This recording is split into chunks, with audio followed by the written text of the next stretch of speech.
নমস্কার বন্ধুরা, আজ আমি পড়ে শোনাব পঞ্চতন্ত্রের হিত বচন। পঞ্চতন্ত্র হল জ্ঞানের খনি।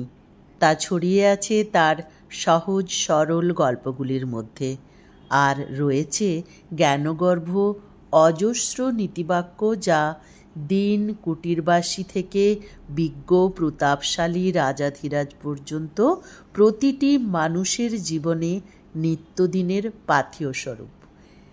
এমনি কিছু হিতবচন আমরা প্রতিটি তন্ত্রের সঙ্গে গ্রথিত করেছি। শক্তিমান হয়েও বুদ্ধিমান ব্যক্তি দুর্বলের সঙ্গে শত্রুতা করে না। মাটিতে নুয়ে পড়া ঘাসকে ঝড় উপড়ায় না। যারা প্রকৃত শক্তিমান ও উদার স্বভাব, তারা শুধু বড়দের ওপরেই জোর ফলায়। ভেরেন্ডা, আকন্দ, নলখাগড়া গাদা গাদা জড়ো করলেও তা দিয়ে কাজ হয় না। তেমনি অনেক বোকা লোক দিয়েও একজন বুদ্ধিমান লোকের কাজ হয় না। কর্তব্যকর্ম প্রাণপণ করে করতে হয়। ছলে বলে কৌশলে যেভাবেই হোক, তেমনি অনুচিত কর্ম থেকেও প্রাণপণ দূরে থাকতে হয়। উপকারীর প্রতি ভালো ব্যবহার সকলেই করে, এতে আর বাহাদুরির কি? অপকারীর প্রতি যে সুজন, সত্যিকারের বাহাদুরি তারই। প্রাণীর প্রাণ রক্ষা করা, দুষ্টের দমন, সজ্জনকে মান দেওয়া, গুরুজনের সেবা আর ঈশ্বরে বিশ্বাস রাখা, এই হল কর্তব্যকর্ম। নিজের এবং শত্রুর শক্তি না জেনেই যে তাড়াহুড়ো করে শত্রুর সামনে ধেয়ে যায়, সে আগুনে পতঙ্গের মতো মরে। শত্রু বলবান হলে দুর্বলের লুকিয়ে আত্মরক্ষা করা প্রবলেরও উচিত। শরৎকালে চাঁদের মতো স্নিগ্ধভাবে, অর্থাৎ রোয়ে শোয়ে তেজ দেখানো। নির্বিষ সাপকেও বড় করে ফনা ধরতে হয়। বিষ থাক না থাক, ফনার ঘটাই ভয় পাইয়ে দেয়। শত্রু যখন বন্ধু সেজে আসে, তারা কখনো হিতকর পরামর্শ দেয় না। বুদ্ধির প্রথম লক্ষণ হল কাজ শুরু করলে তা শেষ করা। প্রশ্ন করার যোগ্য হিতৈষী গুরুজনের পরামর্শ নিয়ে যে কাজ করে, তার কোনো কাজেই বিঘ্ন হয় না। যার মান নেই, কেবল সেই মানির অপমান দেখলে খুশি হয়। যেমন অন্য লোকের মাথা কাটা পড়েছে দেখে কন্ধকাটা নাচে। কাউকে সভায় গুণবান বলে ঘোষণা করে পরে তাকে আসামি প্রতিপন্ন করলে নিজেরই বুদ্ধির দুর্বলতা প্রকাশ পায়।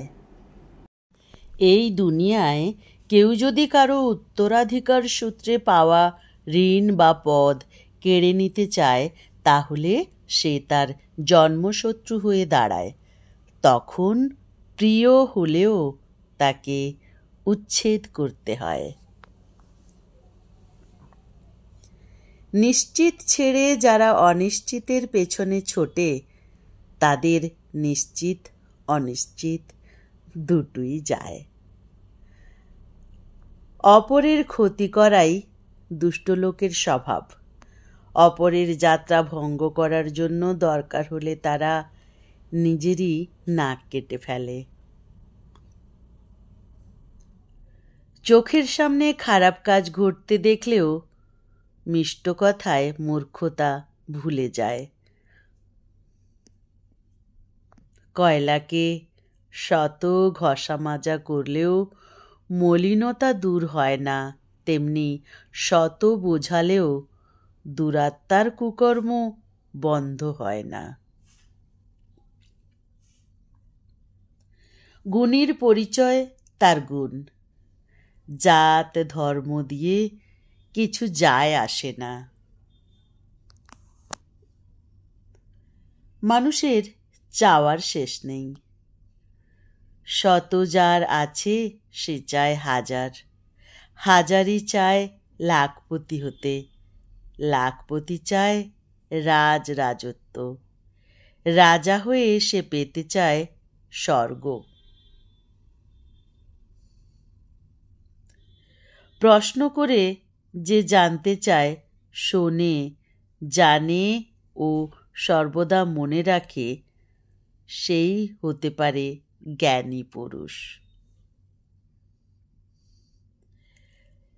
যে বাড়িতে জুয়ারি নারী আর বালকে হুকুম চালায়, সে বাড়ি উচ্ছন্নে যায়।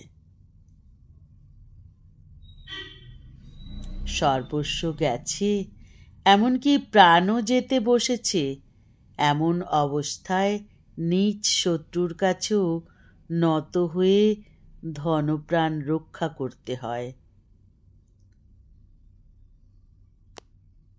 যে খাদ্য খাওয়ার উপযুক্ত, সহজে পরিপাক ও পরিপাকে উপকার হয়, তেমন খাবারই খেতে হয়।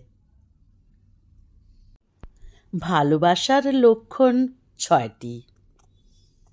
গোপন কথা বলে, গোপন কথা জানতে চায়, দেওয়া ও নেওয়া করে, খায় এবং খাওয়ায়। আজকে এতটাই থাক।